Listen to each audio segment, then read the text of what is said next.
grande gerador de produtos agrícolas, o Brasil também produz uma imensa quantidade de resíduos na atividade agroindustrial. Segundo um estudo do Instituto de Pesquisa Econômica Aplicada, o IPEA, são mais de 300 bilhões de toneladas de resíduos, resultantes das 15 principais culturas do país. Restos de culturas, de podas de árvores, raízes, cascas, palhas, todo esse material costuma ser gerado na propriedade agrícola.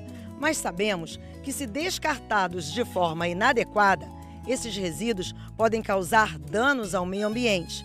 Uma maneira de dar um bom uso a esse material é a compostagem. A Embrapa Agrobiologia desenvolveu uma técnica de compostagem que utiliza apenas materiais de origem vegetal, e a prática pode ser feita tanto no campo como em áreas urbanas.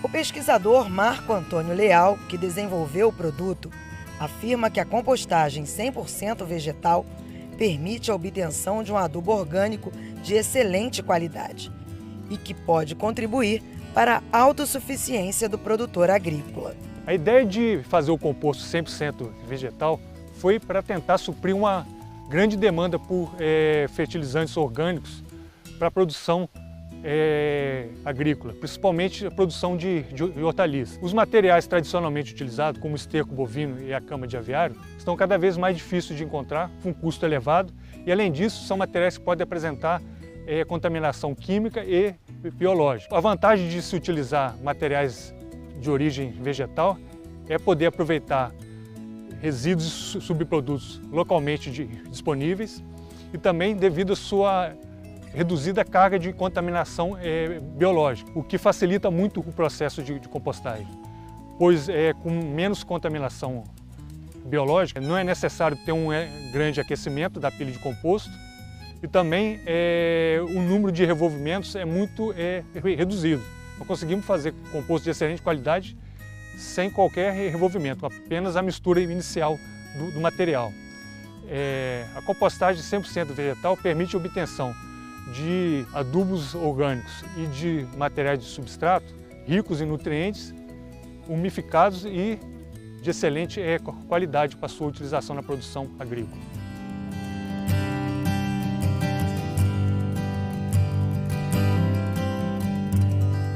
O composto 100% vegetal é feito com a mistura de uma fonte pobre em nitrogênio com outra fonte que é rica nesse nutriente.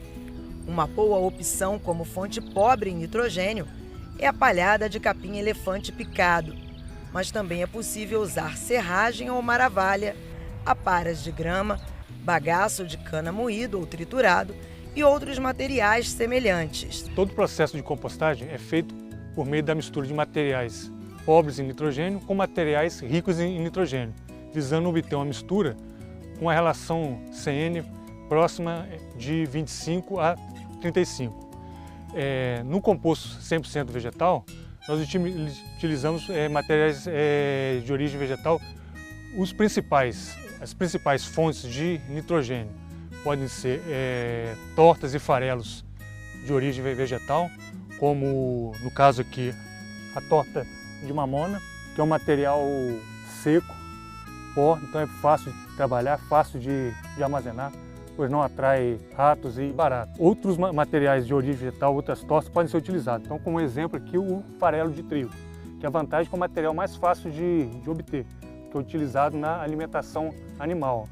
Mas esse material já tem o armazenamento mais difícil, pois ele atrai ratos com o tempo. Uma outra opção, que é muito importante, principalmente na agricultura orgânica, são as palhadas de leguminosa. No caso aqui, glicídio. A vantagem é que o próprio agricultor pode cultivar a leguminosa. Uma outra leguminosa que a gente utiliza aqui como exemplo é a Flemmingia. Bem, esses são os materiais ricos em nitrogênio. A mistura também necessita de ter materiais pobres em nitrogênio. Os principais utilizados são os capins. Então, no caso aqui, o que a gente mais utiliza é o capim-elefante, que é um material de fácil obtenção, porque é muito cultivado para alimentação animal. E na época de verão, quando tem abundância de pasto, é um material que sobra. Outro material também abundante é a para de grama, também é perto de gramado, geralmente é fácil de obter. Outro material pobre em nitrogênio que pode ser utilizado, a serragem ou maravalho.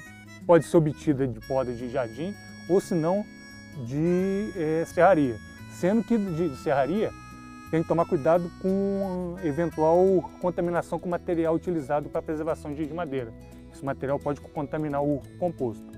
Outro material muito abundante no Brasil é o bagaço de cana, que pode ser inteiro, no caso de produção de aguardente ou caldo de cana, ou se não, o bagaço triturado, que é encontrado em usina de álcool e açúcar.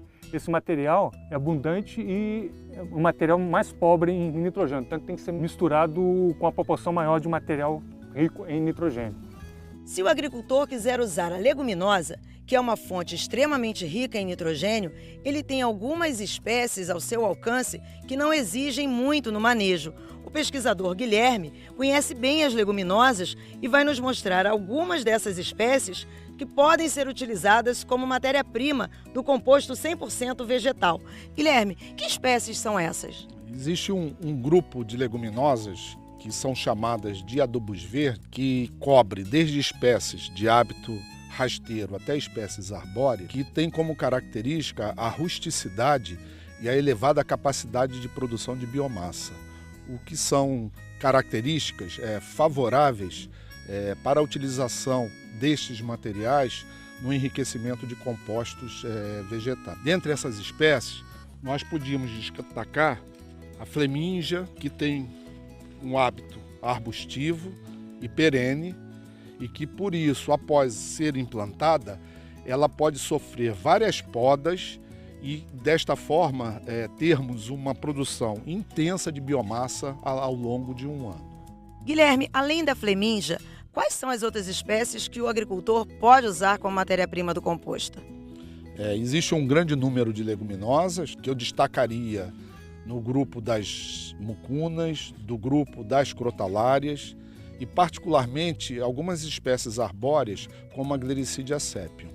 E nós temos a Gliricidia aqui para mostrar? Temos, vamos conhecê-la. Então vamos lá. Essa é a Gliricidia, que eu havia comentado com você. É uma espécie arbórea, perene e com um altíssimo potencial de produção de biomassa e de acumulação de nitrogênio. A matéria-prima dela, os resíduos dela, são especialmente interessantes para a utilização para a produção do composto de origem vegetal. Guilherme, vocês utilizam a Gliricidia aqui de outras formas? Utilizamos. Ela é uma espécie forrageira e nós fornecemos ela para o gado leiteiro e também empregamos ela como coberturas mortas em canteiros de hortaliças. Nós temos aqui para mostrar? Temos, vamos até lá. Esta é uma das formas que nós usamos a Gliricidia nas áreas de lavoura. E qual o benefício dessa Gliricidia em forma de palhada na hortaliça? Protege o solo, auxilia no controle de ervas espontâneas, na manutenção de umidade e principalmente fertiliza o solo. Então pode-se dizer que ela também gera uma economia para o agricultor? Gera uma economia expressiva para o agricultor. E essa é uma das principais características das espécies utilizadas como adubos verdes. O processo de produção do composto é bem simples. Deve-se observar a proporção das matérias-primas. Para a compostagem ser bem eficiente e gerar um adubo ou um substrato orgânico de boa qualidade, a mistura dos materiais deve ser bem homogênea. Recomenda-se utilizar a proporção de uma caixa de 100 litros de capim-elefante para um balde de 1 litro de torta de mamona. Mas, se a opção for o farelo de trigo, deve-se utilizar 2 litros. Uma pilha de composto pode ser instalada em um local aberto, não sendo necessário que o ambiente seja coberto. A montagem do composto 100% vegetal não requer muita estrutura sofisticada, mas quem quiser facilitar o processo pode montar uma estrutura dessa, que são caixas que facilitam o processo porque você já tem uma quantidade certa de composto e fica muito fácil de revirar, porque você deixa uma parte cheia e outra parte vazia. Depois levanta as tábuas que estão aqui no meio e vai jogando o composto no processo de revolvimento. A área total e o volume da pilha vão depender do número e da altura das camadas.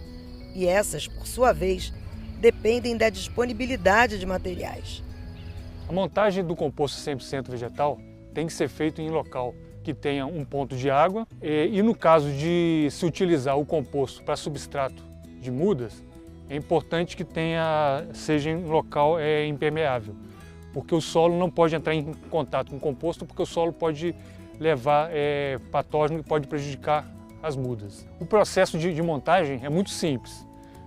Nós fazemos em camadas para poder facilitar a mistura dos materiais e também para poder dimensionar a quantidade dos materiais que serão utilizados. Então, no caso, nós fizemos em 3 camadas.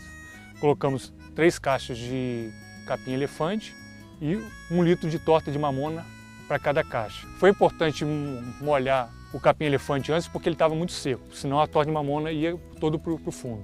Depois foi feita a uniformização do material e a montagem das demais camadas. Acabando de montar todas as camadas, a gente junta o composto e mantém ele úmido, principalmente nos primeiros dias, por ter, devido ao processo de aquecimento, perda muito grande de água na forma de vapor. Após esse processo inicial, o composto não precisa ser revolvido com frequência. Isso pode ser feito uma vez a cada 30 dias, o que não requer muita mão de obra. E o tempo para que o processo de produção do composto 100% vegetal esteja concluído vai depender do destino que vai ser dado ao produto. O tempo de compostagem vai ser de acordo com a finalidade do composto. Se ele for utilizado como mulch, ou se não como incorporado em pequenas quantidades ao solo, com 60 dias já é suficiente. Para ser utilizado como adubação de cova ou então adubação em linha, tem que ter um tempo maior de compostagem, então com 90 dias, porque ele vai ficar mais próximo da raiz. E para ser utilizado como matéria-prima para substrato, é necessário mais de 120 dias de compostagem, porque o recipiente é preenchido totalmente com composto, ele fica muito próximo da raiz e tem que estar muito mais estável e umificado. O composto 100% vegetal pode ser usado em diferentes formas, como mulch ou cobertura morta por cima do canteiro, onde ele impede a evaporação da água e também funciona como um adubo de liberação mais lenta. Uma outra forma é utilizá-lo incorporado ao solo, para obter uma ação mais rápida da adubação, o que é excelente para a produção de hortaliças. Pode ser usado ainda como adubação mais localizada em suco, ou mesmo em covas, onde funcionará como um adubo para a muda que será plantada no canteiro. O composto 100% vegetal também pode ser utilizado como substrato na produção de mudas. No caso das hortaliças, a bandeja pode ser preenchida totalmente com o composto. A analista da Embrapa, Johnny Galvão, já utilizou o composto 100% vegetal na produção de mudas orgânicas de hortaliças e obteve excelentes resultados. Os substratos orgânicos, eles apresentam um equilíbrio nutricional entre os elementos nitrogênio, cálcio, potássio, magnésio e fósforo. Além disso, apresentam um equilíbrio físico entre macroporos, microporos e apresenta boa capacidade de retenção de água. Isso facilita principalmente o manejo da irrigação na produção de mudas. E com relação ao manejo da adubação, é mais vantajoso ainda, porque pode-se até dispensar a adubação em cobertura. O composto 100% vegetal também pode ser utilizado na produção de mudas de espécies de porte maior, como as arbóreas, assim como também em jardinagem. Se você gostou, se inscreva no canal, estaremos trazendo mais vídeos como esse.